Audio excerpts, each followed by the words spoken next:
కోలీవుడ్లో number 1 star హీరోగా వెలుగొందుతున్న విజయ్ దళపతి చాలా గ్రాండ్గా పాలిటిక్స్లోకి ఎంట్రీ ఇచ్చారు.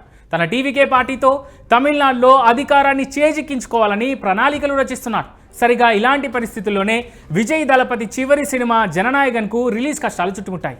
దానికి తోడు ఎలక్షన్స్ ముందు దళపతి సినిమా రిలీజ్ అవ్వకుండా కొన్ని శక్తులు అడ్డుకున్నాయనే టాక్ ఉంది. కట్ చేస్తే రిలీజ్కు ముందే జననాయగన్ మూవీ పైరసీ సైట్స్లో ప్రత్యక్షమైంది. అందరినీ స్టన్ అయ్యేలా చేసింది. ఇక విజయ్ సినిమా లీక్ అవ్వడంపై విజయ్ అభిమానులు అట్టూడికిపోతున్నారు. తమ అభిమాన హీరోపై కుట్ర పన్నారని నెట్టింట పోస్టులు పెడుతున్నారు. అయితే మన నెటిజన్లు మాత్రం విజయ్ను పవన్తో పోలుస్తున్నారు. అప్పట్లో రాజకీయాల్లో పవన్కు చెక్ పెట్టలేక కొందరు పవన్ అత్తారింటికి దారేది సినిమాలోని కొంత భాగాన్ని ఆన్లైన్లో లీక్ చేసిన విషయాన్ని గుర్తు చేస్తున్నారు.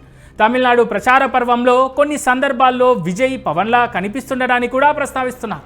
లీక్ విషయంలో కూడా పవన్ విజయ్ ఇద్దరు బాధితులేనని, అయితే అది వారి పొలిటికల్ జర్నీకి ఎలాంటి అడ్డంకి కాదంటున్నారు.